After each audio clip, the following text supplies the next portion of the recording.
মামা, একটা সিগারেট দেন তো। এই নাও মামা। নিন, টাকা নিন। 500 টাকার নোট দিয়ে বললাম। মামা কেবল দোকান খুলেছি, খুচরা টাকা নাই তো, আপনি খুচরা করে দিয়ে যান। আচ্ছা, লাগবে না, রেখে দেন। কিন্তু মামা। আরে রেখে দেন তো। আমি কি আজকে প্রথম এখান থেকে সিগারেট নিচ্ছি নাকি? পরে দরকার পড়লে নিয়ে যাব, অসুবিধা কোথায়? আচ্ছা ঠিক আছে মামা, এই তো লাইটারটা দেন তো।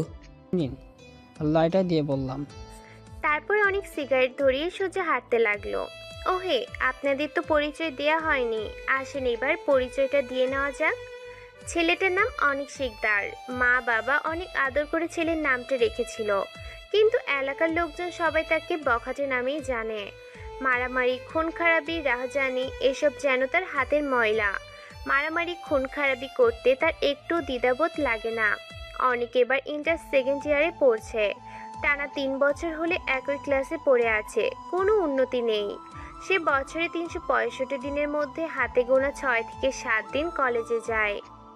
আজ কিভাবে যেন অনেক কলেজের দিকে যেতে লাগলো, কিন্তু তার ঘাড়ে কোনো ব্যাগ নেই, হাতে কোনো খাতা নেই, পকেটে কোনো কলম পর্যন্ত নেই। শুধু হাতে সিগারেট নিয়ে টানতে টানতে কলেজের ভিতরে যাচ্ছে। কলেজের প্রিন্সিপাল তাকে কিছু বলার সাহস পায় না, কারণ প্রিন্সিপাল তাকে অনেক ভয় পায়। একদিন তার একটা ক্লাস টিচার তাকে ক্লাসের মধ্যে কান ধরে দাঁড়িয়ে থাকতে বলেছিল, কিন্তু সে উল্টো সেই ক্লাস টিচারকে পুরো ক্লাসে কান ধরে দাঁড় করিয়ে রেখেছিল। ভাবা যায়? যাই হোক, বাদ দেই সেসব কথা, গল্পে ফিরে আসা যাক। অনেক কলেজের ভিতরে ঢুকে তার বন্ধুদের কাছে গেল। তার বন্ধুদের কাছে গিয়ে বলল, কিরে, তোরা কেমন আছিস সবাই? আমরা তো অনেক ভালো আছি, কিন্তু তোর কোনো খোঁজ খবর নেই। সারাদিন কোথায় থাকিস কিছুই তো বুঝি না। আমাদের সাথে কি তোর দেখা করতে ইচ্ছে হয় না? আর বলিস না, কলেজে আসতে মন চায় না। তো কি করতে মন চায় শুনি? আচ্ছা বাদ দে তো এসব। আজ কলেজে অনেক নতুন নতুন স্টুডেন্ট দেখছি, ব্যাপার কি? সে কি, তুই কিছু জানিস না? আজ তো বছরের প্রথম ক্লাস হবে নতুনদের। ও তাই বলি, নতুন নতুন স্টুডেন্ট কলেজে কি করছে? তুই তো কলেজে আসিস না, জানবি কি করে? আচ্ছা চল তো একটু কলেজটা ঘুরে দেখি। অনেক দিন হলো তো কলেজে আসি না। আচ্ছা ঠিক আছে চল। তারপর সবাই মিলে কলেজ ঘুরতে লাগলো। আজ কলেজ বছরের প্রথম ক্লাস হবে, আর সেটা অনেক জানে না। তাহলে আপনারাই ভেবে দেখেন সে কেমন ছাত্র। তারপর সবাই মিলে ঘুরতে ঘুরতে ক্যান্টিনে গেল। ক্যান্টিনে গিয়ে সবাই মিলে বসে আছে। হঠাৎ এমন সময় কে যেন অনেকের পিছনে এসে দাঁড়িয়ে অনেককে বলল, হ্যালো, আমি আনিকা, আপনার নামটা জানতে পারি? অনেক পিছনে না তাকিয়েই নাম বললাম। বাহ, দুজনের নামের মধ্যে অনেক মিল আছে তো দেখছি। আচ্ছা, আপনি কি এবার সেকেন্ড ইয়ারে? পিছনে ফিরে বললাম। হ্যাঁ। আচ্ছা, তাহলে আমরা কি বন্ধু হতে পারি? সরি, পারবো না। কেন, বন্ধু হলে সমস্যা কোথায়? এই মেয়ে, আপনার সমস্যা কোথায়? হ্যাঁ, আপনাকে বললাম তো বন্ধু হতে পারবো না। তো কি চান এখন? আনিকা অনেক সুন্দরী একটা মেয়ে। অনেক ছেলে তার সাথে বন্ধুত্ব করতে চায়, কিন্তু সে ভুলেও কোনো ছেলেকে পাত্তা দেয় না। আজ নিজে থেকে সে একটা ছেলের সাথে বন্ধুত্ব করতে গেল, আর সেই ছেলেটা তার সাথে এমনভাবে কথা বলল। আনিকা তো কিছুতেই মেনে নিতে পারছে না। আনিকা রাগে ফেটে যাচ্ছে। কিছুক্ষণ চুপ করে থাকার পর আনিকা বলল, কি চাই মানে? আমি এই এলাকার চেয়ারম্যানের মেয়ে, আর আপনি আমার সাথে এভাবে কথা বলছেন মানে? তো আপনার সাথে কিভাবে কথা বলতে হবে? হ্যাঁ, আমার সাথে তোমাকে বন্ধুত্ব করতে হবে। ধুর, অনেকদিন পর কলেজে আসলাম, মোডটাই নষ্ট করে দিল। ধ্যাত, আর ভালো লাগে না। তাই বলে অনেক সেখান থেকে চলে গেল। আর এদিকে আনিকা ভাবতে লাগলো, ওহে চান্দু, এই এলাকার যত ছেলে আছে সবাই আমার সাথে বন্ধুত্ব করতে চায়। তুই কোন মহারাজা, হ্যাঁ, যে আমার সাথে বন্ধুত্ব করতে পারবি না? ভালোই ভালোই বন্ধুত্ব করতে চাইলাম দেখে, তাই না? নিজেকে কি ভাবিস? হ্যাঁ, তুই আজকে আমার বন্ধুত্ব গ্রহণ করলি না, দেখিস একদিন তোকেই আমি আমার হাজবেন্ড বানাবই। এটাই আমার চ্যালেঞ্জ। তাই বলে আনিকা তার ক্লাসের জন্য আজ বছরের প্রথম দিন, তাই ক্লাসে পরিচয় পর্ব চলছে। ক্লাসে টিচার একে একে সবার পরিচয় নিল, কিন্তু অনেকের থেকে পরিচয় নিল না। এটা দেখে আনিকা অনেক অবাক হয়, কারণ সে ভাবছে ক্লাসের সবার পরিচয় নিল, কিন্তু তার কোনো পরিচয় নিল না। এর মানে এর মধ্যে কোনো না কোনো কারণ আছে অবশ্যই। প্রথম দিন তাই বেশি ক্লাস হলো না। পরিচয় পর্ব শেষ করে কলেজ ছুটি হয়ে গেল। কলেজ ছুটি হওয়ার পর সবাই যে যার মতো বাসায় ফিরতে লাগলো। অনেক রাস্তার মাঝখান দিয়ে হেঁটে যাচ্ছিল। হঠাৎ এমন সময় তার পেছনে একটা গাড়ির হর্ন শুনতে পায়। পিপ পিপ পিপ পিপ।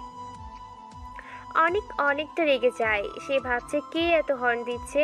এটা ভেবে অনেক পিছন দিকে তাকায়। পিছনের দিকে তাকিয়ে দেখে গাড়ির মধ্যে একটা সুন্দরী মেয়ে বসে, কিন্তু তার মুখটা ভালো করে দেখা যাচ্ছে না। একটু পর আনিকা গাড়ির জানালা দিয়ে মাথা বের করে বলল, এই যে মিস্টার, কি সমস্যা? রাস্তার মাঝখান দিয়ে এভাবে হেঁটে যাচ্ছেন কেন?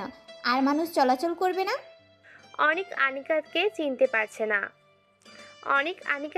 পারছে না, কারণ তখন কথা বলার সময় অনেক মাথা নিচু করে কথা বলছিল, তাই মুখটা দেখতে পায়নি। অনেককে চুপ করে থাকতে দেখে আনিকা বলল, কি ব্যাপার, এভাবে চুপ করে আছেন কেন? কথা বলতে জানেন না নাকি? সরি, আসলে বুঝতে পারিনি। বুঝতে পারেননি নাকি গাড়িতে সুন্দর মেয়ে দেখে লোভ সামলাতে পারেননি? এই মিস, মুখ সামলে কথা বলেন। আমি মিথ্যা কি বললাম? হ্যাঁ, সুন্দরী মেয়ে দেখলে সব ছেলেরাই একটু একটু এমন করে, এটা বলতে হবে না। অনেক এবার কোনো কথা না বলেই সোজা হাঁটা ধরলো সেখান থেকে। আনিকা তখন আর কিছু বলল না, কারণ একদিনে বেশি কিছু করা যাবে না। আর তাই আনিকা গাড়িতে উঠে গাড়ি স্টার্ট করে বাসায় চলে গেল।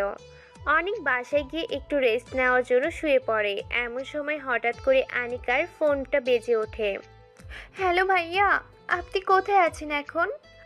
ওপাশ থেকে একটা মেয়ের কান্নার শব্দে কথা শুনতে পেয়ে অনেক বলল, আমি বাসায় আছি, কিন্তু আপনি কে আর কান্না করছেন কেন? ভাইয়া, আমার অনেক বড় বিপদ হয়ে গেছে। আমি যাকে ভালোবাসতাম সে আমার সাথে প্রতারণা করেছে। আমাকে মিষ্টি মিষ্টি কথা বলে একটা নিস্তব্ধ বাড়িতে ডেকে নিয়ে গিয়েছিল। তারপর সেখানে সে সহ তার আরও 3-4 বন্ধু মিলে আমাকে গ্যাং রেপ করতে চেষ্টা করেছিল ভাইয়া। কিন্তু আমি অনেক চেষ্টা করে সেখান থেকে পালিয়ে এসেছি। ওরা আমাকে খুঁজতেছে ভাইয়া। যদি ওরা আমাকে পায় তাহলে খুন করে ফেলবে আমাকে। এখন আপনি আমাকে বাঁচাতে পারেন ভাইয়া। আচ্ছা, আপনি এখন কোথায় আছেন?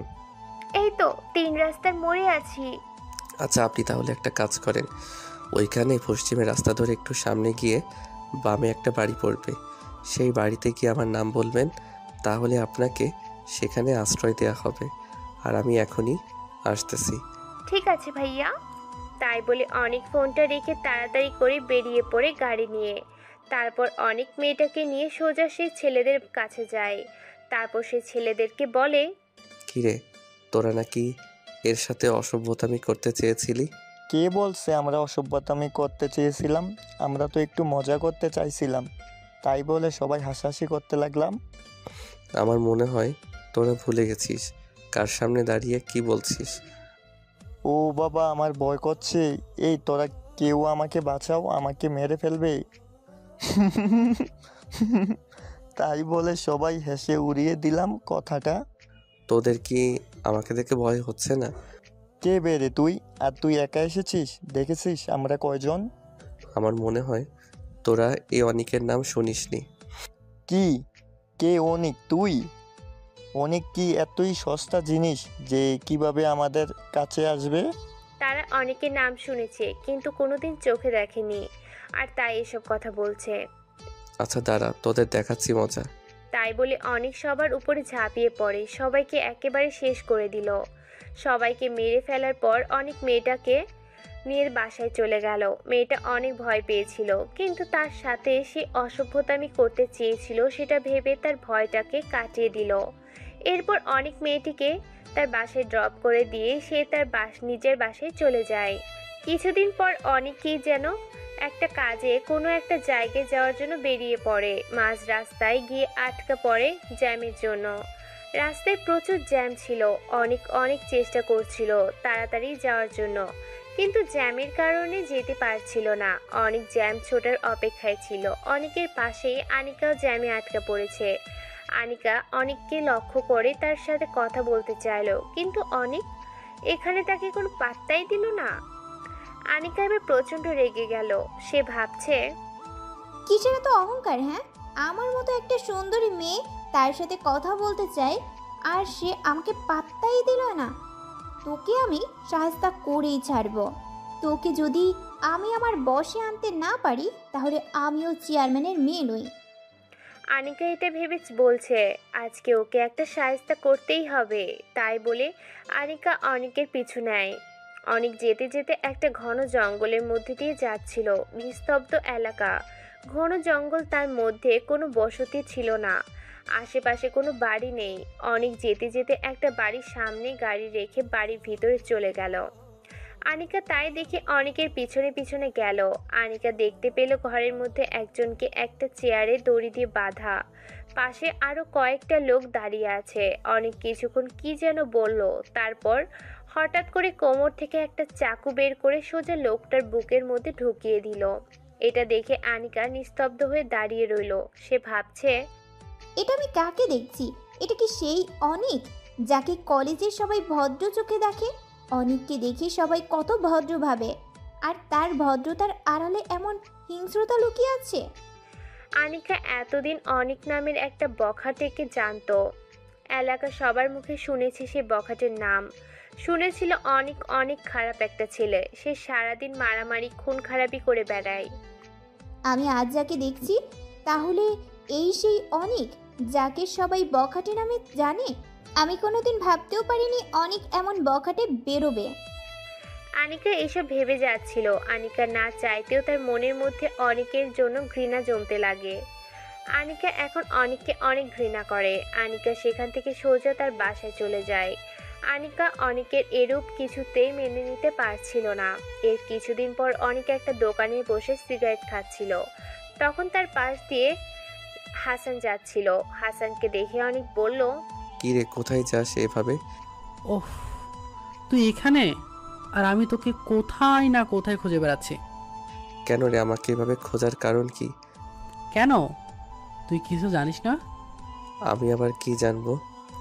আরে সামনে তো কলেজের অনুষ্ঠান। কলেজে কিসের অনুষ্ঠান?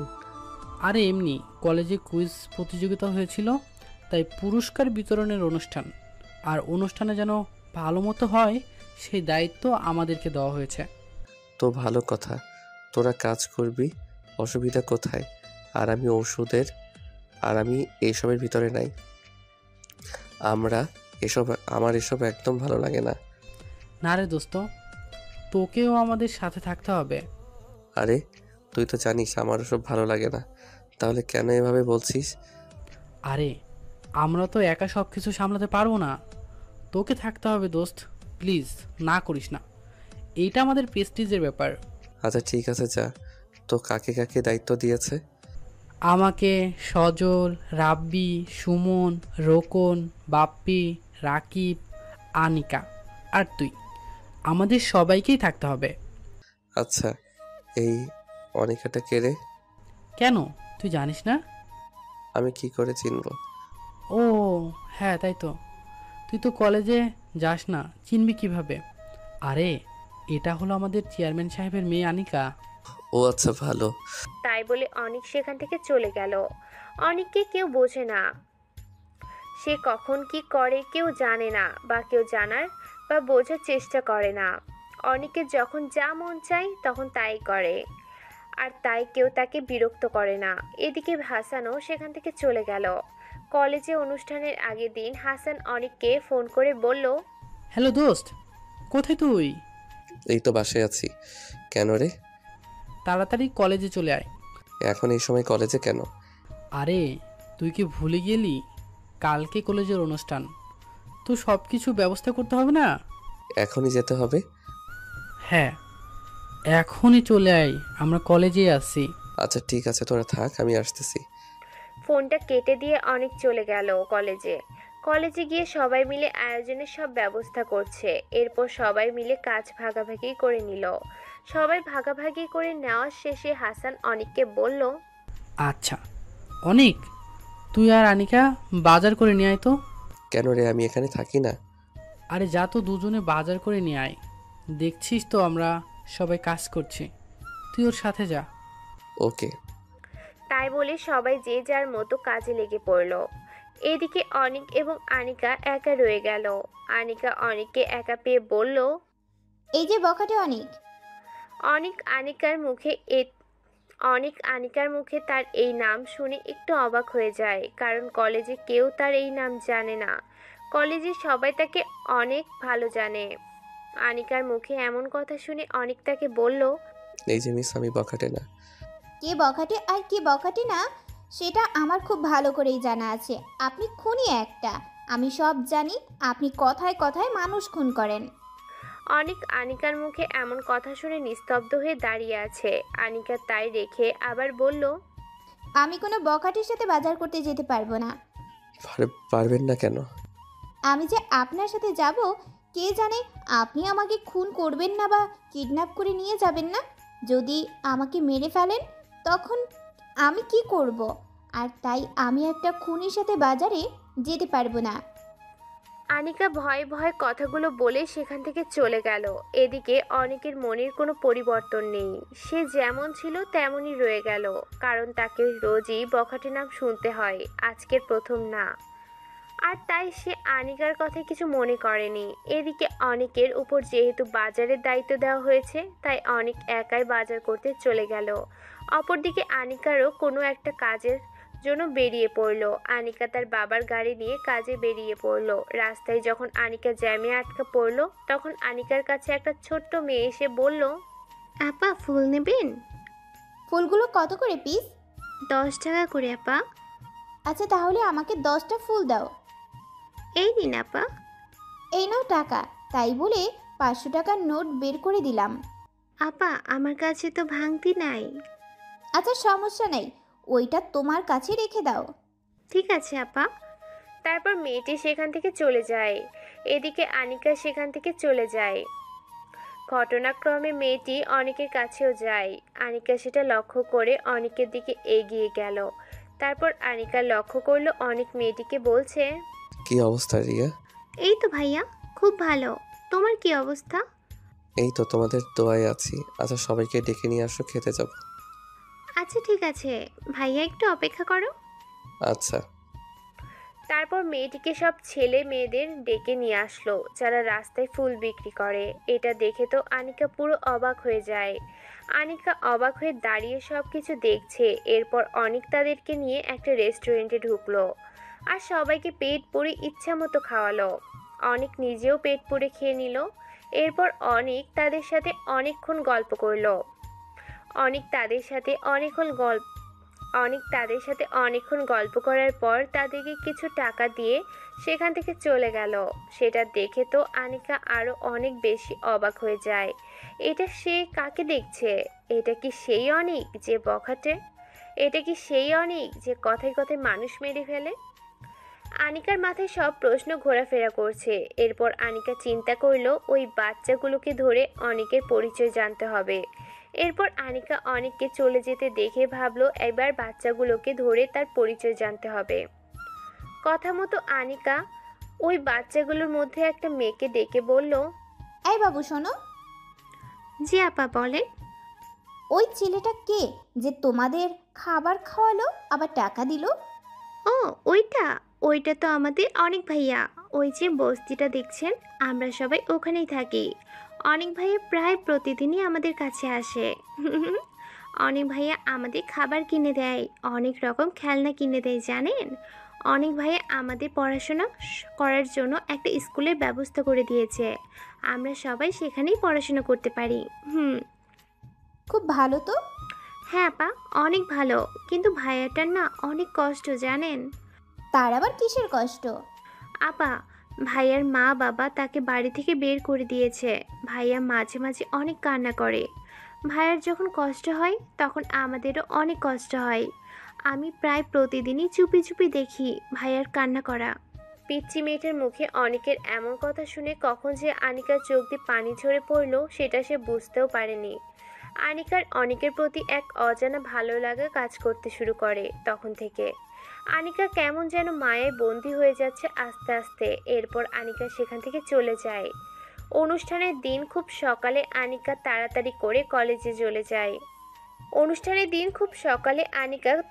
করে কলেজে চলে আসে। আনিকা কলেজে এসে অনেকের জন্য অপেক্ষা করছে। অনেকক্ষণ সময় পেরিয়ে গেল কিন্তু অনেকের কোনো দেখা নেই। এদিকে অনুষ্ঠানের সময় হয়ে যাচ্ছে কিন্তু তবু অনেকের কোনো দেখা মিলছে না। আনিকার এখন কেমন যেন অস্থির লাগছে, কিছু ভালো লাগছে না। আনিকা ভাবছে অনেক এখনো কেন কলেজে আসলো না। এরপর আনিকা হঠাৎই হাসানকে দেখতে পায়। আনিকা হাসানকে দেখে ডেকে বলল, হাসান, অনেক কোথায়? সে তো অনুষ্ঠানে আসবে না। কেন আসবে না কেন?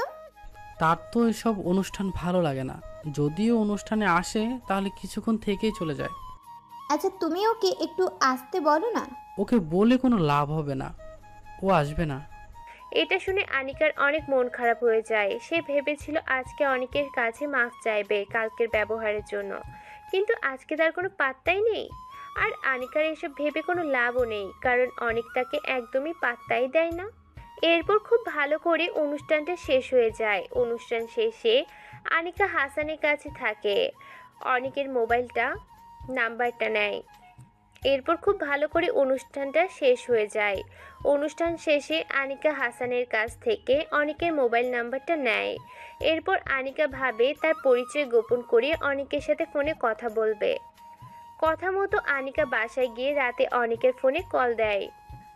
অনেক তার ফোনে আননোন নাম্বার দেখে একটু অবাক হয়ে যায়। তারপর সে ফোনটা রিসিভ করে অনেক বলতে লাগলো, হ্যালো, কে বলছেন? আমি তোমার স্বপ্নের রানী বলছি। কেমন আছো আমার স্বপ্নের রাজকুমারটা? ওই কে আপনি? আর এসব কি ফালতু কথা বলছেন? আমি ফালতু কথা বলছি না গো, আমি তোমার রানী বলছি। তুমি আমাকে চিনতে পারছো না? সরি, আমি আপনাকে চিনতে পারছি না। আপনার পরিচয়টা দেন, না হলে আমি ফোনটা রাখলাম। আরে সত্যি বলছি, আমি তোমার রাজকুমারী। কেন আমাকে চিনতে পারছো না তুমি? শোনেন, আমার ফাইজলামো করার সময় নেই। যদি কিছু বলার থাকে সরাসরি বলে ফেলেন, আর না হলে ফোনটা রেখে দিলাম। আরে আরে, এত রাগ করো কেন? রাগলে কিন্তু তোমায় একটুও ভালো দেখায় না। ছেলেদের রাগ করা মানায় না। উল্টো মেয়েরা রাগ করবে আর ছেলেরা মেয়েদের রাগ ভাঙাবে। এই মিস, শুনেন, আপনার ফালতু বকবক শোনার সময় আমার নেই। বাই, আর ফোন দিবেন না। হ্যালো অনিক, এই অনিক, হ্যালো। যা, ফোনটা কেটে দিয়েছে। আনিকা এবার বেশ রেগে গেল। আনিকা অনেকের কাছে কোনোভাবেই পাত্তা পাচ্ছে না, না সামনাসামনি না পরিচয় গোপন রেখে। এবার সে কি করবে কিছু বুঝতে পারছে না। আনিকা এবার ভাবলো তার আসল পরিচয় দিয়ে কথা বলার চেষ্টা করবে, যা হবার হবে, দেখা যাবে। এটা ভেবে আনিকা আবার ফোন করলো। কি ব্যাপার, আপনি আবার ফোন করেছেন? মানে কি?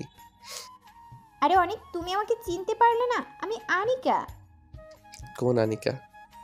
তুমি কয়টা আনিকাকে চেনো? হ্যাঁ, সরি, ভালো করে পরিচয় দেন না হলে কথা বলবো না। আরে কথায় কথায় এত রাগ করো কেন? হ্যাঁ, আরে আমি চেয়ারম্যানের মেয়ে, আমার কণ্ঠ শুনে আমাকে চিনতে পারছো না?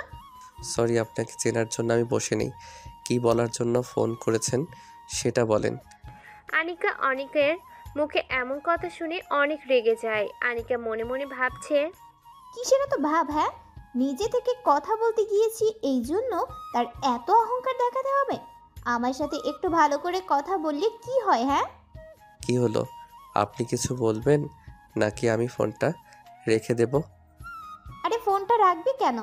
কথা বলার জন্য ফোন দিছি না? তাহলে চুপ করে আছেন কেন? যা বলার তাড়াতাড়ি বলেন, আমার কাজ আছে। আচ্ছা, কালকে একটু কলেজে আসতে পারবে? না, কালকে একটু কাজ আছে, কাল কলেজে যেতে পারবো না। আচ্ছা, তাহলে অন্য কোথাও দেখা করতে পারবে? না, আমার হাতে একদম সময় নেই, আমি কারোর সাথে দেখা করতে পারবো না। বাই, কাজ করছি এখন, ডিস্টার্ব করবেন না। তাই বলে অনেক ফোনটা কেটে দিল। এরপর অনেক তার কাজে লেগে পড়ল। অপরদিকে আনিকা তো পুরোই রেগে শেষ হয়ে যাচ্ছে। মনে হচ্ছে আনিকা এখন যদি অনেকের সামনে পেত তাহলে তাকে লবণ ঝাল ছাড়াই কাঁচা চিবিয়ে খেয়ে ফেলতো। আনিকা রেগে বোম হয়ে আছে। এদিকে পরের দিন সকালে চেয়ারম্যানের গোডাউনে এক ট্রাক সরকারি অনুদানের চাল আসবে, যা গরিবদের মাঝে বিলিয়ে দেওয়ার কথা, কিন্তু চেয়ারম্যান সেগুলো আত্মসাৎ করে। আর তাই জন্য পরের দিন সকালে অনিক এবং তার লোকজন গিয়ে রাস্তার মাঝখান থেকে অনুদানের গাড়ি লুটপাট করে নিয়ে যায়। এরপর সেই অনুদানগুলো এলাকার সব গরিব অসহায় মানুষদের মাঝে বিলিয়ে দেয়। অপরদিকে চেয়ারম্যান যখন এই খবরটা জানতে পারে, তখন পুলিশের ফোর্স পাঠিয়ে অনেককে গ্রেফতার করায়। এই নিয়ে অনেকবার চেয়ারম্যান সাহেব পুলিশদের গ্রেফতার করায়, কিন্তু বারবারই সে কোনো না কোনোভাবে জেল থেকে বেরিয়ে আসে।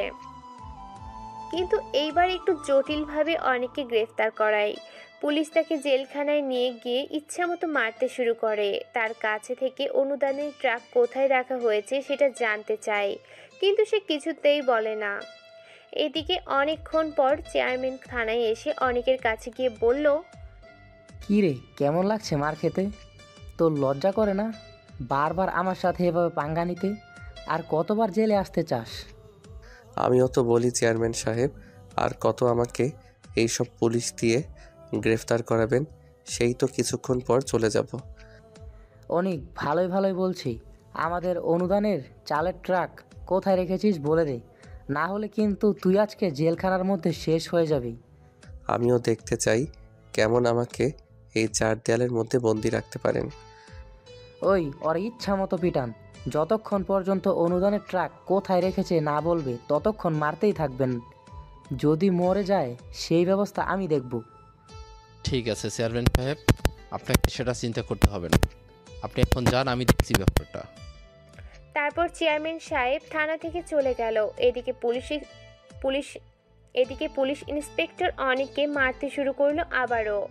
অনেককে অনেকক্ষণ ধরে মেরে যাচ্ছিল, কিন্তু অনেকের মুখ থেকে একটা কথাও বের করতে পারেনি। চালের ট্রাক কোথায় রেখেছে কেউ জানে না। অনেক যে চালগুলো গরিব অসহায় মানুষদের মাঝে বিতরণ করে দিয়েছে সেটা কেউ জানে না। কিছুক্ষণ পর হঠাৎ করে থানার সামনে অনেকগুলো গাড়ির সাউন্ড। ইন্সপেক্টর দেখার জন্য জেলখানার ভেতর থেকে বাইরে বের হতে দেখে কমিশনার সাহেব থানার ভিতরে ঢুকছে। কমিশনারকে দেখে ইন্সপেক্টর স্যালুট করলো। আরে রাখো তোমার স্যালুট, অনেক কোথায়? স্যার, সে তো ভেতরে আছে, ওকে অনেক মারছে, কিন্তু ওর মুখ থেকে কোনো শব্দ বের করতে পারলাম না। কি, তুমি ওকে মেরেছো? তুমি কার পারমিশনে ওকে গ্রেপ্তার করে এনেছো? হ্যাঁ, গ্রেপ্তার করেছো তো করেছো, আবার মেরেছো? তোমার সাহস হলো কিভাবে আমার পারমিশন ছাড়া এসব কাজ করতে? চেয়ারম্যান তো তার নামে মামলা করেছে, আমি কি করবো? আর সে তো একটা বখাটে। কিন্তু স্যার, আপনি তার হয়ে কিছুই বুঝলাম না। তোমাকে এত কথা কে বুঝতে বলেছে? হ্যাঁ, তাড়াতাড়ি ওকে জেলখানা থেকে বের করো। আর এই নাও তোমার ট্রান্সফার পেপার, তোমাকে রংপুরে ট্রান্সফার করা হলো। আমার অপরাধটা কি? তুমি অনেককে গ্রেপ্তার করে গেছো, এটাই তোমার অপরাধ। তোমাকে নতুন ভেবে এখানে পোস্টিং দিয়েছিলাম, কিন্তু আমি ভাবতেও পারিনি তুমি এমন একটা কাজ করবে। তুমি তাড়াতাড়ি ওকে হাজত থেকে বের করে আনো। ঠিক আছে স্যার, দারোগা সাহেব ওকে বের করে নিয়ে আসেন। দারোগাকে উদ্দেশ্য করে বললাম। জি স্যার, আনছি। এরপর অনেককে হাজত থেকে বের করে আনা হলো। কমিশনার সাহেব অনেককে দেখে বলল, সরি অনিক, ও এখানে নতুন এসেছে, তাই তোমার ব্যাপারে কিছু জানে না। তুমি প্লিজ কিছু মনে করো না, আর তুমি এখন আসতে পারো। প্লিজ কারো উপর রাগ করে থেকো না। ঠিক আছে স্যার, মাঝে মাঝে থানার আবহাওয়া শরীরে না লাগলে না ভালো লাগে না। তুমি যে এসব কি বলো না। আচ্ছা বাসায় যাও, পরে কথা হবে তোমার সাথে। ঠিক আছে স্যার, আসছি তাহলে। ইন্সপেক্টর সাহেব, কি বুঝলেন না? জেনে শুনে কাউকে গ্রেফতার করতে নেই, বুঝেছেন? হ্যাঁ হ্যাঁ হ্যাঁ। ইন্সপেক্টর এর শরীর রাগে ফেটে যাচ্ছে অনেকের হাসি দেখে। একে তো তাকে চেয়ারম্যানের কথা গ্রেফতার করে এনেছে, তারপর তাকে গ্রেফতার করার জন্য ট্রান্সফার হতে হলো, আবার সে তাকে নিয়ে মজা করছে। এদিকে অনেক থানা থেকে বাসায় চলে যায়। কমিশনার ও থানা থেকে চলে যায়। কমিশনার সাহেব থানা থেকে চলে যাওয়ার পর ইন্সপেক্টর দারোগাকে বলল, আচ্ছা দারোগা সাহেব, ও এমন কে যে কমিশনার সাহেব এসে আমার সাথে এমন আচরণ করলো? স্যার, ও হচ্ছে অনিক, আমাদের অনিক। সে বকাটে হলেও সেটা শুধুমাত্র সমাজের দুর্নীতিকারীদের জন্য। আমাদের মতো গরিবদের জন্য সে দেবদূত। সে সবসময় আমাদের মতো গরিবদের পাশে দাঁড়ায়। আমাদের যে কোনো সমস্যা হলে সে সেটা সমাধান করে দেয়। আর সমাজে খারাপ কাজ বন্ধ করার জন্য তাকে এই বাজে পথে আসতে হয়েছে। আর সে এমন বাজে কাজ করে বলে সমাজের চোখে সে খারাপ, কিন্তু আমরা জানি স্যার অনেক অনেক ভালো একটা ছেলে। তার মনটা অনেক নরম, সব কিছুই ঠিক আছে, কিন্তু একটাই কষ্ট জানেন, ওর বাবা মা ওকে ভুল বুঝে বাসা থেকে বের করে দিয়েছে। এরপর থেকে ছেলেটা সমাজের চোখে বেশি খারাপ হয়ে গেছে। সমাজের দুর্নীতিবাজরা তার নামে প্রায় মামলা করে যায়, যার জন্য তাকে প্রায় থানায় আসতে হয়, কিন্তু তাকে কেউ থানায় আটকে রাখতে পারে না। সব কিছু ঠিক আছে, কিন্তু আমাকে ট্রান্সফার করানো হলো কেন সেটা জানতে পারি? আপনি তাকে মেরেছেন। হ্যাঁ, আপনার সব থেকে বড় ভুল এটাই যে আপনি চেয়ারম্যানের কথায় তাকে মেরেছেন। এই সামান্য ভুলের কমিশনার স্যার আমাকে এমন শাস্তি দেবেন? কমিশনার স্যারকে আপনি চেনেন না, আমরা চিনি। কমিশনার সাহেব অনেককে অনেক ভালোবাসি, কারণ অনেক কমিশনার স্যারের জীবন বাঁচিয়েছিল। ও আচ্ছা। এরপর আর কি ইন্সপেক্টর নিজের মনকে মানিয়ে নিয়ে বাসায় চলে যায়। অপরদিকে অনেক বাসায় গিয়ে রেস্ট নেয়। রাতে হঠাৎই অনেকের ফোনের রং নাম্বার থেকে কল আসলো। অনেক ফোনটা রিসিভ করতেই ওপাশ থেকে কান্নার আওয়াজ ভেসে আসলো। কান্না করছি। কি ব্যাপার, কে আপনি? আর এইভাবে কান্না করছেন কেন? অনিক, আমি আনিকা। কোন আনিকা? দেখো অনিক, আমি এখন মজা করার মুডে নেই। বাবাকে কারা যেন ধরে নিয়ে গেছে। আপনার বাবাকে কেউ ধরে নিয়ে গেছে মানে? আরে তুমি আমাকে এখনো চিনতে পারলে না? আমি চেয়ারম্যানের মেয়ে। বাবাকে একটু আগে কিছু গুন্ডারা এসে তুলে নিয়ে গেছে। আমরা এখন কি করব কিছুই বুঝতে পারছি না। তুমি একটা কিছু করো প্লিজ অনিক, প্লিজ তুমি একটা কিছু করো। আচ্ছা ঠিক আছে, তুমি কোনো চিন্তা করো না, আমি দেখছি ব্যাপারটা। তাই বলে ফোনটা রেখে দেয়। এরপর অনেক বেরিয়ে পড়ে চেয়ারম্যানকে খুঁজতে। অনেক সব জায়গায় খুঁজতে লাগলো, কিন্তু কোথাও পাচ্ছিল না। অনেক খোঁজাখুঁজির পর সে জানতে পারে চেয়ারম্যানকে একটা গোডাউনে আটকে রাখা হয়েছে। তারপর অনেক সেখানে গিয়ে দেখলো কিছু ছেলে পেলে চেয়ারম্যান সাহেবকে বেঁধে রেখেছে। অনেক তাদের কাছে গিয়ে বলল, কি রে, তোরা চেয়ারম্যান সাহেবকে ধরে এনেছিস কেন? ভাই এটা আমাদের নিজেদের প্রবলেম, প্লিজ আপনি এর ভিতরে আসেন না। আমি এর ভিতরে আসবো না মানে? তোরা তাকে কেন ধরে এনেছিস সেটা বল। ভাই সে আমাদের এলাকায় ঠিকভাবে চলতে দেয় না, আমাদের ব্যবসায় হাত দিয়েছে। তোরা খারাপ কাজ করিস তো তোদের বাধা দেবে না? ভাই প্লিজ আপনি এখান থেকে যান, না হলে কিন্তু আমরা আপনাকেও যে সম্মানটা দিচ্ছি সে সম্মানটাও পাবেন না। কি করবি তোরা?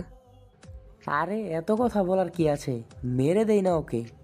পাশে থেকে একটা ছেলে হাতে রড নিয়ে বলল, কে বললো এই কথা? সাহস থাকলে সামনে আয়। তুই কে রে যে তোকে ভয় পেতে হবে? তারপর সেখানে মারামারি শুরু হয়ে যায়। অনেক এসব ব্যাপারে প্রফেশনাল, তাই সে সবাইকে মেরে সেখান থেকে চেয়ারম্যান সাহেবকে উদ্ধার করে নিয়ে আসে।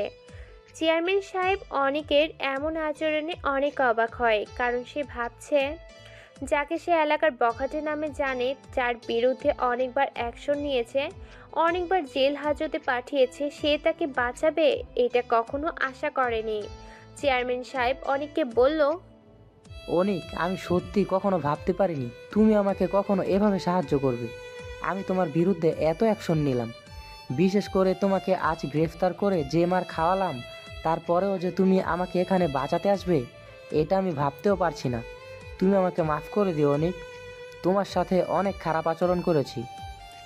আরে চেয়ারম্যান সাহেব কি বলছেন এসব? এসব কথা বাদ দেন তো। আপনি যদি জনগণের দিকে একটু নজর দেন, গরিব অসহায়দের সাহায্য করেন, তাহলেই তো আমাকে এসব কাজ করতে হয় না। তুমি কোনো চিন্তা করো না অনিক, এখন থেকে আমার এলাকায় গরিব অসহায় বড়লোক সবাইকে এক চোখে দেখব এবং সবাইকে সমান সাহায্য করব। নিজে কোনো জিনিস আত্মসাৎ করব না। যদি মানে তাহলে তো ভালোই, আর না হলে আমাকে আবারও খারাপ হতে হবে। না অনিক, তোমাকে আর কিছু করতে হবে না, এবার থেকে যা করার আমি নিজেই করব। আচ্ছা ঠিক আছে। এরপর অনেক চেয়ারম্যান সাহেবকে বাসে পৌঁছে দেয়, তারপর সে তার নিজের বাসায় চলে যায়। চেয়ারম্যান সাহেব এরপর থেকে একদম ভালো হয়ে যায়। সে গরিব অসহায় মানুষদের সাহায্য করতে শুরু করে। এলাকার মধ্যে কোনো ধরনের প্রতারণা হতে দেন না। অনেক বাসায় গিয়ে ঘুমিয়ে পড়ে। পরের দিন সকালে হঠাৎই তার ফোন বেজে ওঠে। হ্যালো, কে বলছেন? আমি আনিকা। কোন আনিকা বলছেন? কোন আনিকা ফোন করার কথা ছিল শুনি? ও আপনি? সরি, চিনতে পারিনি। তুমি কি হ্যাঁ নিজেকে কি ভাবো? তোমার সাথে যতবারই কথা বলতে চাই ততবারই আমাকে অ্যাভয়েড করো। দেখো, সত্যি আমি তোমাকে চিনতে পারিনি। হয়েছে, আর মিথ্যা কথা বলতে হবে না। আচ্ছা, এখন ফোনটা রাখছি, ঘুমাবো। তাই বলে অনেক ফোনটা কেটে দেয়। এদিকে আনিকা আবার ফোন দিল, কিন্তু ফোনটা রিসিভ হলো না। এক সময় অনেক বিরক্ত হয়ে ফোনটা বন্ধ করে রাখলো। আনিকা সেটা দেখে আবারও রেগে বোম হয়ে গেল। আনিকা ভাবছে এবার সে কিছু একটা করবে। আনিকাকে ইগনোর করে সে এত বড় সাহস তার। সকাল 11টা বাজে। অনেক রাস্তা দিয়ে হাঁটছে। এমন সময় আনিকার সামনে এসে অনেককে রাস্তা ঘিরে ধরে। আনিকাকে রাস্তা ঘিরে ধরে দেখে অনেক বলল, কি ব্যাপার, রাস্তা ঘিরে ধরলে কেন? সকালে তুমি ওইভাবে আমার কলটা কেটে দিলে কেন? আর তোমার ফোনটা বা বন্ধ করে রেখেছো কেন? ঘুমেছিলাম তাই ফোনটা কেটে দিয়েছি। তাহলে ফোনটা বন্ধ রেখেছিলে কেন? আমার ইচ্ছা হয়েছে তাই ফোন বন্ধ করে রাখছি। তোমার কোনো সমস্যা? অনেক সমস্যা। কি সমস্যা শুনি? কি সমস্যা দেখবে? দাঁড়াও দেখাচ্ছি। এই বলে আনিকা অনেকের মাথা ধরে অনেকের ঠোঁটের সাথে আনিকার ঠোঁট এক করে দিল। অনেক কিছু বুঝে ওঠার আগেই এই সব কিছু হয়ে গেল। পাশে থেকে সব মানুষ এই দৃশ্যটি ভালোই উপভোগ করছিল, কিন্তু এটা বেশিক্ষণ স্থায়ী হলো না। অনেক এক ঝটকা দিয়ে আনিকার থেকে নিজেকে আলাদা করে নিল। অনেক এক প্রকার লজ্জিত হলো। তারপর অনেক মাথা নিচু করে সেখান থেকে চলে গেল। আনিকা সেখানে দাঁড়িয়ে থাকে। অনেক এদিকে ভাবছে, আমি তো অনেক বড় একটা বখাটে ছেলে, কিন্তু আনিকা তো দেখছে আমার থেকেও অনেক বেশি বখাটে। আর অপরদিকে আনিকা ভাবছে, অনেককে প্রেমে ফেলবো আমি। তুই আমার বন্ধুত্ব গ্রহণ করিসনি। জীবনে যদি বিয়ে করতে হয় তাহলে তোকে করব, কথাটা জেনে রাখিস অনেক। সেদিন বিকেলের কথা। অনেক দোকানে বসে সিগারেট টানছে। এমন সময় আনিকা কোথায় থেকে যেন এসে অনেকের মুখ থেকে সিগারেটটা নিয়ে দূরে ছুঁড়ে ফেলে দিল। এটা দেখে অনেকটা ক্ষিপ্ত হয়ে বলল, এটা কি হলো আনিকা? যা হয়েছে বেশ হয়েছে, তোমার সিগারেট খাওয়া যাবে না। কেন, আমি কি তোমার বাপের টাকায় সিগারেট খাচ্ছি? না, তবে আমার স্বামীর টাকায় খাচ্ছ। মানে কি? মানে বুঝবে না, আর তোমাকে এত কিছু বুঝতে হবে না। শুধু এটুকু জেনে রাখো, আজ থেকে সিগারেট খাওয়া যাবে না। বেশ? দেখ, এই যে বখাটে অনেক, সমস্যা কি? অনেক এবার চুপসে গেল, কারণ এটাই তার একমাত্র দুর্বলতা, যেখানে আনিকা টাচ করেছে। অনেক স্ট্যাচুর মতো দাঁড়িয়ে আছে। তাই দেখে আনিকা বলল, যেটা বলেছি সেটাই করতে হবে, ওকে? দেখো আনিকা, দয়া করে আর আমাকে ডিস্টার্ব করো না, প্লিজ। অবশ্যই করব। তোমাকে যদি ডিস্টার্ব না করি তাহলে কাকে করব শুনি? তাই বলে একটা মিষ্টি হাসি দিয়ে আনিকা সেখান থেকে চলে গেল। আনিকাকে অনেক পছন্দ করে ঠিকই, কিন্তু অনেক তার খারাপ জীবনের সাথে আনিকাকে জড়াতে চায় না। অনেক চায় না তারে অবহেলিত, কলঙ্কিত আর বখাটে নামক জীবনের সাথে আনিকার জীবনটা জড়িয়ে যায়।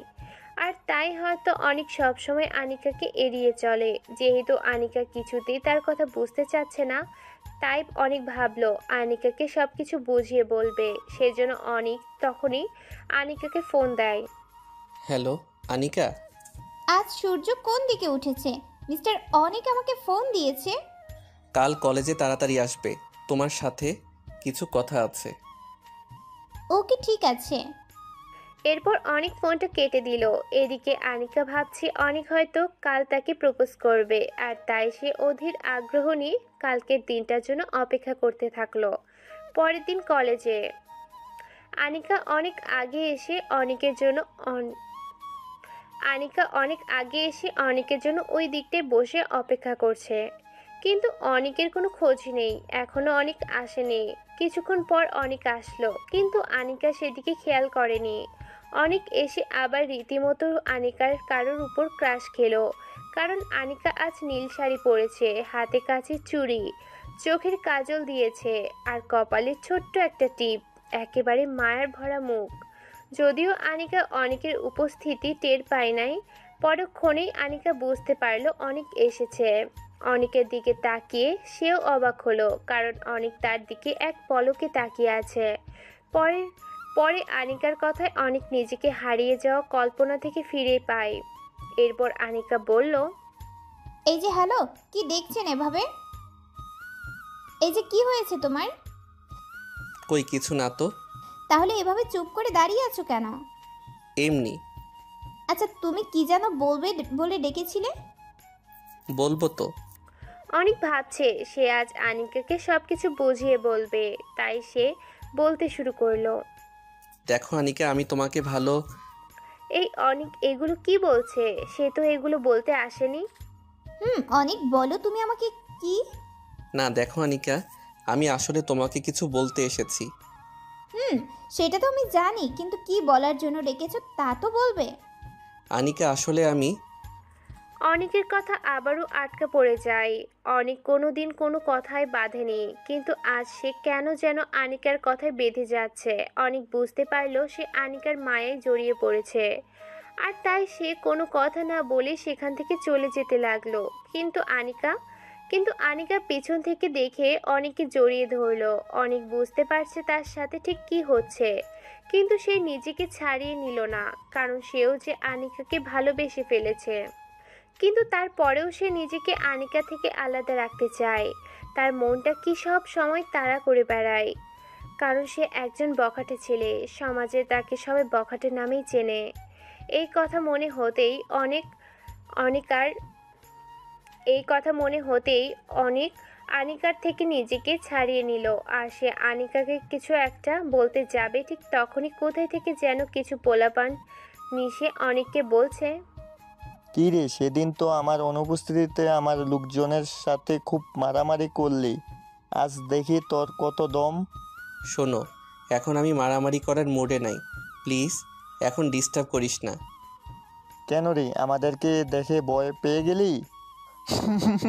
তাই বলে সবাই হেসে উঠলাম। তোর মনে হয় সেদিনের কথা মনে নেই? তোর মুখে যে কাটা দাগটা এখনো কাঁচা আছে, এত তাড়াতাড়ি আমার মায়ের কথা ভুলে গেলি? না, আমি কিছুই বলিনি, আর তাই আজকে সব কিছুর প্রতিশোধ নিতে এসেছি। তার মানে আজকে তোরা প্রস্তুত হয়ে এসেছিস? আজকে তোকে খালাস করে তারপরে আমরা এখান থেকে যাব। আচ্ছা তাহলে আই দেখি কেমন পারিস। তারপর গুন্ডাদের সাথে অনেকের মারামারি শুরু হয়ে গেল। অনেক মারামারিতে খুব এক্সপার্ট, তাই মারামারিটা বেশ জমে উঠেছে।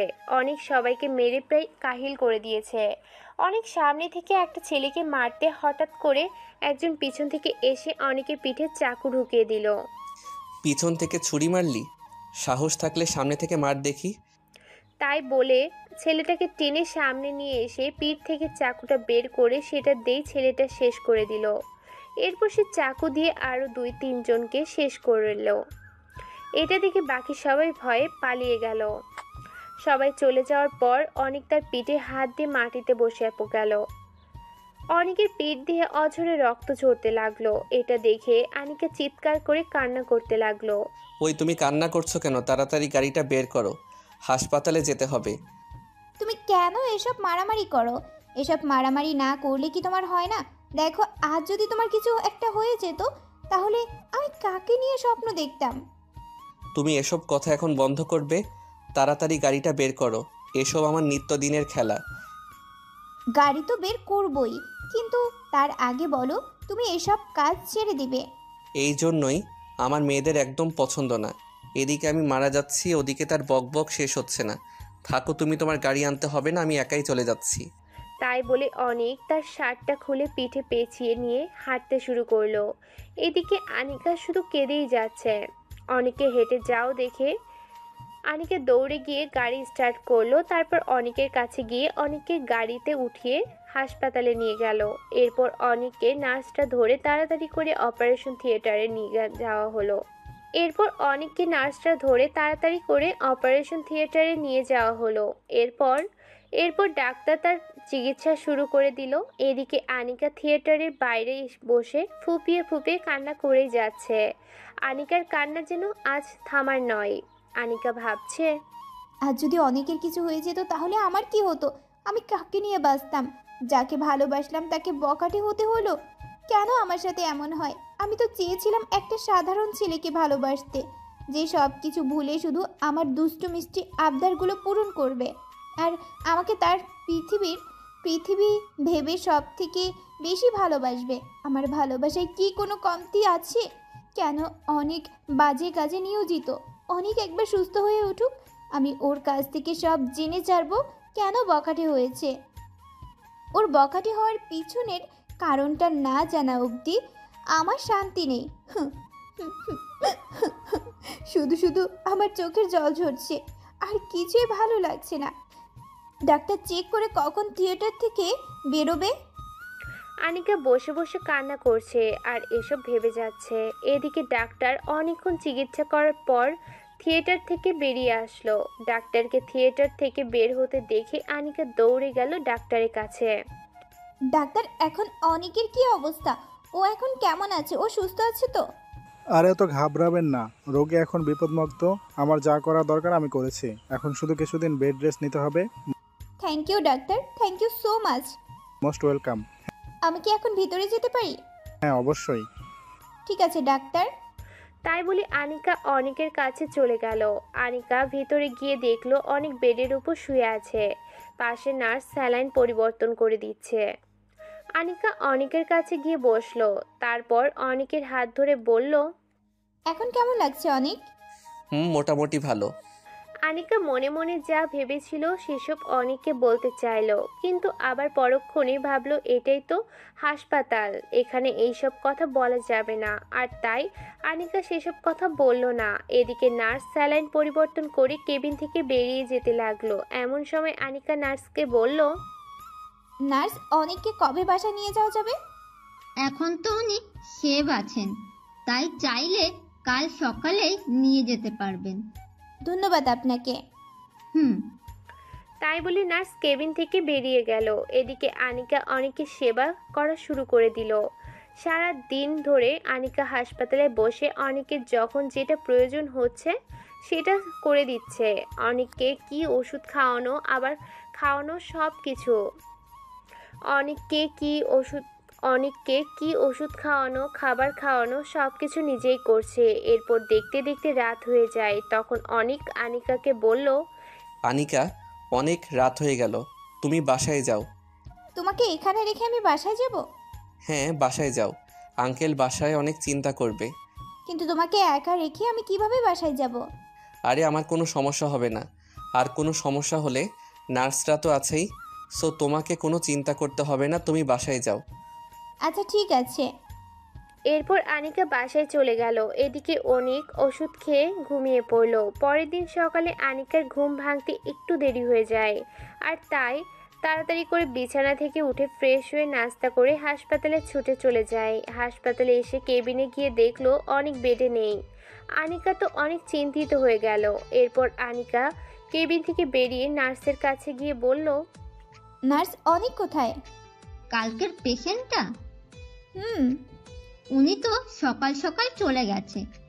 আপনার কি, হ্যাঁ, আপনাদের কমন সেন্স নাই? এভাবে একটা রোগীকে হুট করেই একা একা চলে যেতে দিলেন? আমরা কি করব? আমরা তো আর জোর করে রোগীকে আটকে রাখতে পারবো না।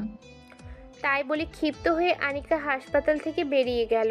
আনিকা অনেকের বাসার ঠিকানা জানে না, তাই বাসায় যেতে পারছে না। সে এখন কি করবে বুঝতে পারছে না।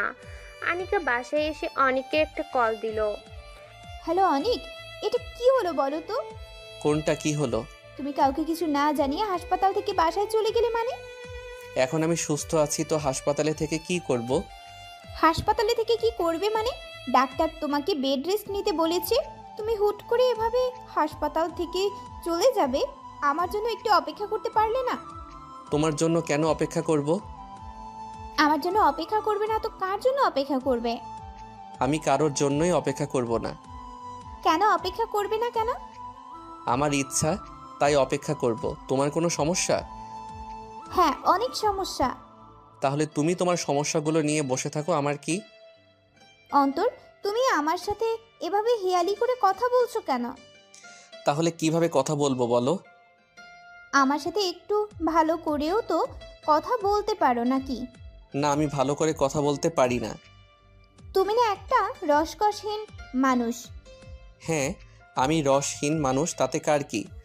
উফ, তোমার খোঁজ খবর নেওয়ার জন্য ফোন করলাম আর তোমার সাথে ঝগড়া করছি। ধুর, এসব ভালো লাগে না। আমার খোঁজ খবর কে নিতে বলেছে? অনেক। আচ্ছা হইছে, এখন বলো কেন ফোন করেছো? সকালে এভাবে হাসপাতাল থেকে চলে গেলে নাস্তা করছো? হ্যাঁ, নাস্তা করছি। ঔষধগুলো ঠিকমতো খেয়েছো? হ্যাঁ, খেয়েছি। আচ্ছা অনেক, কাল কি বলার জন্য আমাকে ডেকেছিলে বললে না তো? ওই তো আমি তোমাকে বলতে চেয়েছিলাম, আমি তোমাকে। আবারও অনেক কথাই বেঁধে যাচ্ছে, অনেক কি বলতে চাচ্ছে আর কি বলছে কিছু বুঝতে পারছে না। অনেক আনিকাকে যে কথা বলার জন্য কালকে কলেজে ডেকেছিল সেটা সে কিছুতেই বলতে পারছে না। কি করে বলবে কিছুতেই বুঝতে পারছে না। বারবার কোথায় যেন বাঁধিয়ে যাচ্ছে অনেকের। আর তাই অনেক কলটা কেটে দিল। আনিকা কিছু বুঝতে পারছে না অনেকের মনে কি চলছে, অনেক কি বলতে চাচ্ছে, কি করতে চাচ্ছে, কোনোটাই মাথায় ঢুকছে না। আনিকা চুপ করে বসে রইল। অপরদিকে অনেক ভাবছে, যেই অনেক মানুষ খুন করতে ভয় পায় না, আর সেই অনেক একটা মেয়েকে সামান্য কথা বলতে পারছে না। একটা মেয়ের কাছে কথা বলতে সবকিছু উল্টে পাল্টে যাচ্ছে। অনেক বুঝতে পারছে না তার জীবন ঠিক কি ঘটে চলছে। অনেক সবকিছু ভেবে আবারও চিন্তা করলো আনিকাকে এবার ফোন করে সবকিছু বলে দিবে। অনেক চায় না যে তার সাথে আনিকার জীবনটা জড়িয়ে তার জীবনটাও নষ্ট করতে, কিন্তু পরক্ষণেই আবার আনিকার প্রতি মনটা আকৃষ্ট হয়ে ওঠে। যাই হোক, রাত প্রায় 11টা। অনেকের চোখে কোনো ঘুম নেই। এদিকে আনিকারও একই অবস্থা। অনেক ভাবছে এখন আনিকাকে ফোন করবে, কিন্তু হঠাৎই এমন সময় আনিকা কল করলো। তখন তুমি ওইভাবে কলটা কেটে দিলে কেন? না, এমনি। না, তুমি এমনিতেই কলটা কাটুনি। সত্যি করে বলো কি হয়েছে, আর কালকে কি বলার জন্য ডেকেছিলে সেটাও বলতে হবে। দেখো আনিকা, আমি একটা বখাটে ছেলে। তুমি তারপরেও কেন আমাকে ভালোবাসতে চাচ্ছ? কেন তুমি তোমার নিজের জীবনটা নষ্ট করতে চাচ্ছ? আমি তোমাকে কিছুই দিতে পারবো না। আমি তোমার কোনো আবদার পূরণ করতে পারবো না। আর কেনই বা তুমি আমার মতো অবহেলিত, কলঙ্কিত, বখাটে একটা ছেলেকে ভালোবাসবে? তোমার বাবার তো কোনো কিছুরই কমতি নেই। তারপরেও তুমি কেন আমার মতো বখাটে ছেলের পিছনে পড়ে আছো? তুমি আমার থেকে দূরে থাকো আনিকা, প্লিজ। এই কথা বলার জন্য তুমি কাল আমাকে ডেকেছিলে? হুম। তাহলে কাল বললে না কেন? আচ্ছা, তাহলে এবার আমার উত্তর শোনো। আমি দুনিয়ার কিছু চাই না, শুধুমাত্র তোমাকে চাই। আমি আমার বখাটে অনেককেই চাই। আমি আমার বখাটে অনেককে অনেক ভালোবাসি, আর আমি জানি আমার অনেকও আমাকে অনেক ভালোবাসে। কে বলেছে যে আমি তোমাকে ভালোবাসি? অনেক, সব কথা মুখে বলতে হয় না, আমিও কিছু বুঝি। এটা শুনে অনেক ফোনটা কেটে দিল। অনেক কিছুই ভালো লাগছে না। এদিকে আনিকা কান্না করছে। অনেক কি করবে কিছুই বুঝতে পারছে না। অনেক ভাবছে সে তার বাবা মার সাথে কথা বলবে, কিন্তু তার বাবা মার সাথে সে কিভাবে কথা বলবে? তার মা বাবা তো অনেকদিন আগেই তাকে বাড়ি থেকে বের করে দিয়েছে। অনেকের মাথায় কিছু আসছে না। অনেকে একটা সিগারেট ধরিয়ে টানতে লাগলো, কিন্তু কিছুক্ষণ পর ঘুমের ওষুধ খেয়ে ঘুমিয়ে পড়ল। কিন্তু আনিকার তো চোখে ঘুম নেই, সে শুধু কান্না করেই যাচ্ছে। আনিকার বাবা তার কান্নার আওয়াজ শুনে তার কাছে গেল। কি হয়েছে রে মা? আমাকে বল, কি হয়েছে? বাবা, অনেক। কি করেছে অনিক? তোর সাথে কি কোনো খারাপ ব্যবহার করেছে? না বাবা, আমি অনেককে ভালোবাসি, কিন্তু ও আমাকে দূরে ঠেলে দিচ্ছে। ও, এই ব্যাপার? আচ্ছা, আমি অনিকের সাথে কথা বলবো এই ব্যাপারে। সত্যি বাবা? 3 সত্যি। আই লাভ ইউ বাবা। আচ্ছা, এখন ঘুমিয়ে পড়। আনিকার বাবা এটা বলে চলে গেলেন। আনিকার বাবা চিন্তায় পড়ে গেলেন।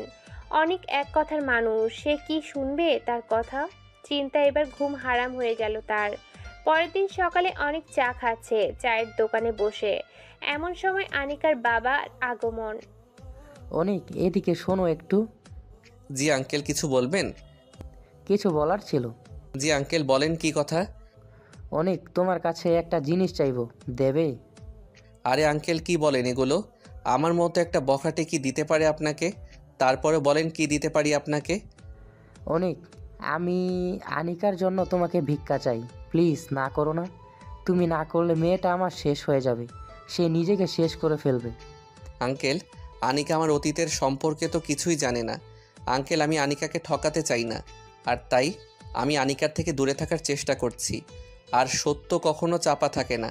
আনিকা কোনো না কোনো দিন ঠিকই জানবে আমার অতীতের ব্যাপারে, কিন্তু সেদিন কি আনিকা ভালোবাসবে আমাকে? কি অনিক, তোমার কাছে হাত জোর করছি বাবা। করছেন আঙ্কেল? ছোটদের সামনে কখনো এমন করতে নেই। আমি আনিকাকে সব বুঝিয়ে বলবো, আপনি চিন্তা কইরেন না। এরপর তারা আরও কিছুক্ষণ কথা বলে। এরপর আনিকার বাবা সেখান থেকে চলে যায়। অনিক আনিকাকে ফোন করে বিকালে নদীর পাড়ে আসতে বলে। এরপর অনিক সেখান থেকে চলে যায়। বিকেল 5টা। অনিক নদীর পাড়ে বসে কি যেন ভাবছে। গভীর চিন্তায় নিমগ্ন অনিক। এমন সময় অনিকের কাঁধে কার যেন হাতের স্পর্শ অনুভব করলো। পিছনে তাকিয়ে দেখে আনিকা। মেয়েটার চোখ দুটো লাল হয়ে আছে। অনেক কান্না করেছে হয়তো রাতে। অনেক মনে মনে অনেক ব্যথিত হলো। কেমন আছো আনিকা? তুমি জানো না আমি কেমন আছি? আনিকা, আমি অনেক দুঃখিত তোমাকে কষ্ট দেওয়ার জন্য, কিন্তু আনিকা, আমার কাছে ছাড়া কোনো উপায় জানা ছিল না। আনিকা, তুমি আমার ব্যাপারে অনেক কিছুই জানো না, যেগুলো জানলে হয়তো আমার প্রতি যে ভালোবাসা তোমার জন্মেছে সেটা মুহূর্তের মধ্যেই ঘৃণায় পরিণত হয়ে যাবে। কি বলতে চাও তুমি অনিক? এরপর অনেক বলতে শুরু করলো। আনিকা, আমার একটা অতীত আছে। সেই অতীতের অনিকের সাথে এখনকার অনিকের কোনো সম্পর্ক নেই। সে অনিক ছিল সবার ভালোবাসার, আর এই অনিক হলো সবার ঘৃণার। সেই অনিক ছিল বাবা মায়ের অনেক আদরের সন্তান, আর এই অনিক হলো মা বাবার সব থেকে ঘৃণার অনিক। জানো আনিকা, আমার মা বাবার আমি একমাত্র সন্তান, কিন্তু আজ 5-5টা বছর তাদের সাথে আমার কোনো যোগাযোগ নেই। অনেক চেষ্টা করেছি আমি মায়ের সাথে কথা বলতে, কিন্তু না, আমার সেই সৌভাগ্যটা আর হয়নি। অনেক চেষ্টা করেছিলাম বাবার মুখে সেই ভালোবাসার ডাকের নামটা শুনতে, কিন্তু পারিনি আমি। অনেক কাছে আর তার কথা আটকে যাচ্ছে। কিছুক্ষণ পর অনেক আবার বলতে শুরু করলো।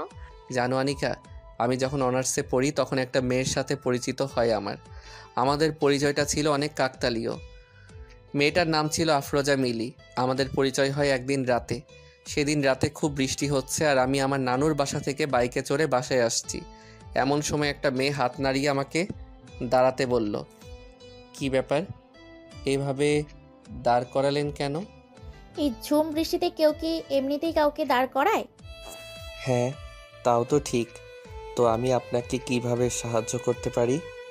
আমাকে একটু সামনে এই জায়গাটায় নামিয়ে দিবেন প্লিজ। জি, আমিও ওই দিকে যাচ্ছি, উঠুন। ধন্যবাদ। আমি তাকে নিয়ে চলতে লাগলাম। কেউ কোনো কথা বলছি না। এমন সময় মেয়েটা আমাকে জিজ্ঞেস করলো, আচ্ছা, আপনার নামটা কি জানতে পারি? আমার নাম অনিক। আপনার? আমার নাম আফরোজা। তো কোথা থেকে আসছেন আপনি? এই তো নানুর বাসায় থেকে। আপনি? আমি একটু আন্টির বাসায় গেছিলাম, কিন্তু ফিরতে দেরি হয়ে গেল। এমন সময় বিজলি অনেক জোরে গর্জে উঠল, আর আফরোজা আমাকে জড়িয়ে ধরে। আমি চমকে উঠলাম, কিন্তু মনের মাঝে এক অজানা ভালো লাগা কাজ করছিল। এখনও সেই অনুভূতি আমি অনুভব করি। তবে আমি খেয়াল করলাম আফরোজা এখনও আমাকে জড়িয়ে ধরে আছে। কিছুক্ষণ পর আফরোজার বাসার সামনে পৌঁছালাম। এখনও আফরোজা আমাকে জড়িয়ে ধরে আছে। তাই দেখে আমি ওকে বললাম, জি, এবার তো একটু ছাড়ুন। ও সরি। আফরোজা কিছুটা লজ্জা নিয়ে নেমে গেল। তারপর আমি বাসায় চলে গেলাম। কিন্তু আমার কেন যেন খুব ভালো লাগছিল। মনে হচ্ছিল আমার মনের মানুষকে আমি খুঁজে পেয়েছি। তবে পরের দিন এসব মন থেকে মুছে ফেললাম। কিন্তু হঠাৎ একদিন আমি কোথায় যেন যাচ্ছিলাম। এমন সময় লক্ষ্য করলাম আফরোজা রাস্তার পাশে দাঁড়িয়ে আছে। আমি ওকে দেখে নিজে থেকেই ওর কাছে গেলাম। কেমন আছেন আফরোজা? জি, কে আপনি? আসলে মাথায় হেলমেট থাকায় আফরোজা সেদিন আমাকে খেয়াল করেনি। এরপর আমি বললাম, ওই যে সেদিন বাইক, বৃষ্টি। আমার এমন কথা শুনে আফরোজা বুঝতে পেরে গেল আমি অনিক। সাথে সাথে মেয়েটা লজ্জায় লাল হয়ে গেল। সেদিনের অনুভূতিটা কিন্তু আজও ভুলতে পারিনি। আমার প্রথম অনুভূতি। কিছুক্ষণ দুজনে নীরবতা পালনের পর আমি নীরবতা ভেঙে বললাম, তো কোথায় যাচ্ছেন? এই তো একটু কলেজ যাব। চলুন, আমি ওই দিকেই যাব। ধন্যবাদ, আমি অন্য কোনো গাড়িতে যেতে পারবো। আরে চলুন তো। এরপর অনেক জোর করি। তখন সে বাইকে ওঠে। তারপর আফরোজার সাথে গল্প করতে করতে যেতে লাগলাম। তো আপনি কোন ইয়ারে পড়েন? অনার্স প্রথম বর্ষ। আপনি? আমিও। আচ্ছা, আপনার কি কোনো বয়ফ্রেন্ড আছে নাকি? না। গুড। আমি মনে মনে বেশ খুশি হলাম। এই তো আপনার কলেজ চলে এসেছে। এরপর আফরোজা আমাকে ধন্যবাদ দিয়ে চলে গেল। আমি সেই প্রথম দিনেই আফরোজার প্রেমে পড়ে যাই। আমি ইচ্ছা করেই প্রতিদিন ওর বাসার সামনে দিয়ে যেতাম, শুধু ওকে একটিবার দেখার জন্য। আর মাঝে মাঝে ওকে কলেজেও দিয়ে আসতাম।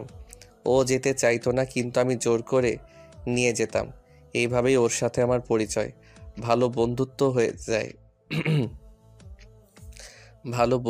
হয়ে যায়। একসময় আমি ওকে প্রপোজ করে ফেলি, কিন্তু আফরোজা না করে দেয়। তারপর থেকে আমি আর আফরোজার সাথে তেমন দেখা করতাম না। সে হয়তো চাইতো আমি তাকে আরেকটিবার বলি, আফরোজা, আমি তোমাকে অনেক ভালোবাসি। তোমার সাথে আমার বাকিটা জীবন কাটাতে চাই। তুমি কি আমার আপন হবে? কিন্তু আমি আর আফরোজাকে এসব কথা বলি না। এভাবেই কেটে গেল আরও 5 দিন। এমনই একদিন সকালে ঘুম থেকে উঠে দেখি আমার সামনে একটি মেয়ে বসে আছে। মেয়েটি পিছনে ঘুরে বসে আছে, তাই আমি ঠিক করে দেখতে পারছি না মেয়েটাকে। এরপর আমি মেয়েটিকে দেখে বললাম, এই কে আপনি? আমি কে তাই না? এটা বলেই আফরোজা আমার একটা কান ধরলো। আমি তারে এমন ব্যবহার দেখে অনেকটা অবাক হলাম। এরপর আফরোজা আবার বলল, এই কুত্তা, তুই আমার সাথে আর দেখা করিস না কেন? আমি তোমার কি হই যে আমি তোমার সাথে দেখা করব? কে হোস তাই না? চল আমার সাথে দেখাচ্ছি তুই কে হোস আমার। এরপর আফরোজা আমাকে টানতে টানতে বাহিরে নিয়ে আসলো আর আমার আম্মুকে বলল, আন্টি, আমরা একটু আসছি। এই বলে আমাকে এক প্রকার টানতে টানতেই কোথায় যেন নিয়ে যাচ্ছে আফরোজা। কিছু দূর যাওয়ার পর আমি তো পুরাই অবাক। আরে এটা তো কাজী অফিস, এখানে আমরা কি করব? তোরা গেলেই বুঝতে পারবে কি করব। এরপর আফরোজা আমাকে ভিতরে নিয়ে যায় আর আমরা দুজনে বিয়ে করে ফেলি। তারপর বাসায় আসি। আফরোজাকে আমার মা বাবা খুব পছন্দ করত, তাই তারাও আমাদের বিয়েটা মেনে নিল। এরপর থেকে শুরু হয় আমাদের নতুন এক জীবন। খুব সুখে শান্তিতে চলছিল আমাদের সুখের সংসার, কিন্তু সবচেয়ে বেশি স্থায়ী হয় না, সেটা আমি হয়তো ভুলেই গিয়েছিলাম। বিয়ের 1 বছর পর আমরা কক্সবাজার ঘুরতে যাই। সেখানে গিয়ে আফরোজা বুঝতে পারে সে প্রেগনেন্ট। সে যখন আমাকে এটা বলে আমি তো খুশিতে আত্মহারা হয়ে যাই। আমি সাথে সাথেই মা বাবাকে ফোন করে খুশির খবরটা জানাই। মা বাবাও অনেক খুশি হয় এই খবরটা শুনে। কিন্তু সেই দিন রাতে ঘটে যায় আমার জীবনের সবথেকে ভয়ঙ্কর ঘটনা। সেদিন রাত 8টার দিকে আফরোজার প্রচুর মাথা ব্যথা শুরু হয়। আমি তার জন্য ওষুধ আনতে চাই, কিন্তু ফিরে এসে দেখি আফরোজা রুমে নেই।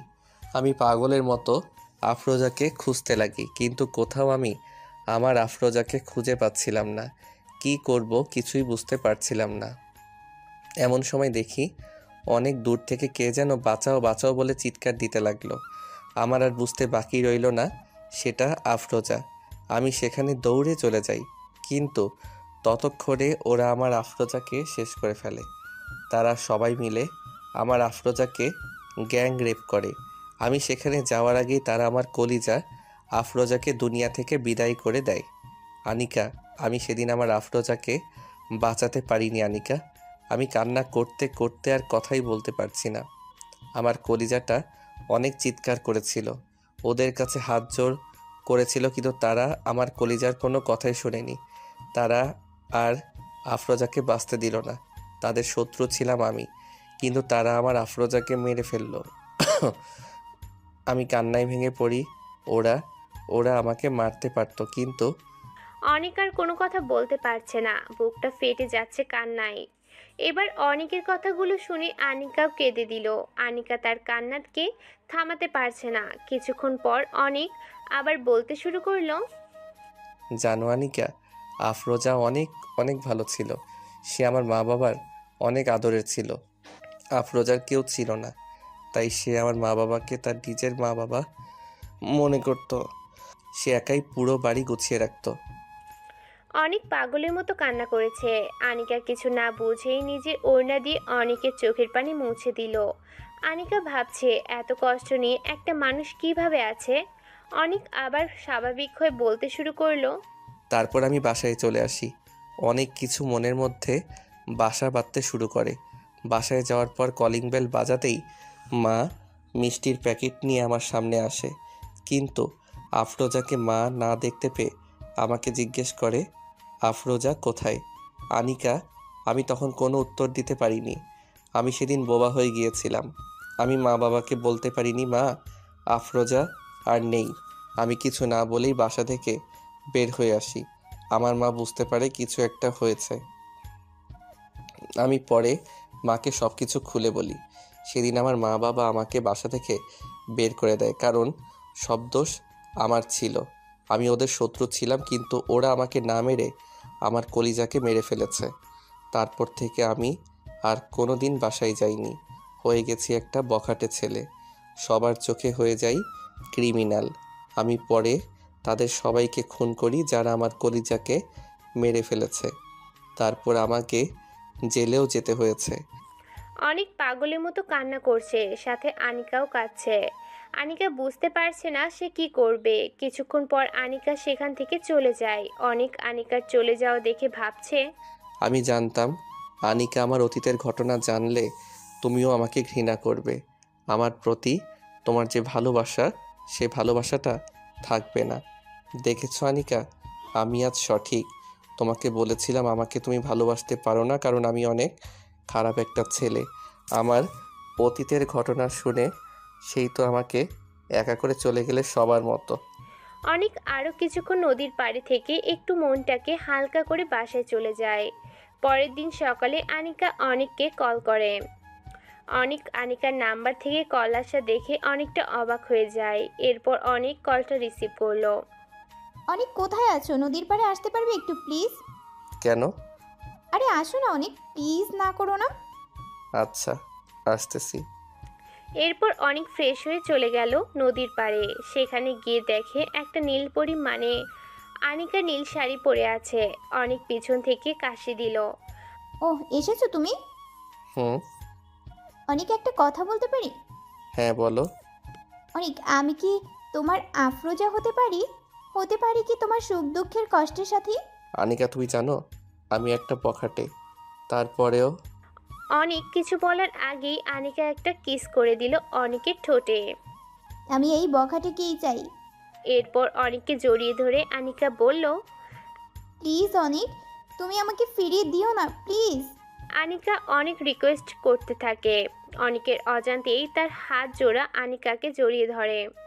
কিছুক্ষণ পর আনিকা বলে, অনেক, আমি তোমাকে তোমার বাবা মায়ের কাছে ফিরিয়ে নিয়ে আসবো, প্রমিস। অনেক এটা শুনে অনেক খুশি হলো। অনেক ভাবছে কেউ একজন তো তাকে বুঝিয়েছে। এরপর আনিকাকে নিয়ে নতুন জীবন শুরু করে দেয় অনেক। যদিও অনেক জানে না তার নতুন যাত্রা কেমন হবে, তবে সে হয়তো এক চিলতে সুখের খোঁজে আনিকাকে আপন করে নেয়। আচ্ছা, এই গল্পটা থেকে আমরা যা শিখতে পারলাম সেটা হচ্ছে আমাদের সমাজে এমন অনেক মানুষ আছে যাদের প্রতি এতটাই ভয়াবহ যেটা আমরা কল্পনাও করতে পারি না। সুতরাং মানুষকে অবহেলা না করে আপন করে নিন, মানুষকে ভালোবাসতে শিখুন, নিজে ভালো থাকুন, অন্যকে ভালো রাখুন। আসসালামু আলাইকুম।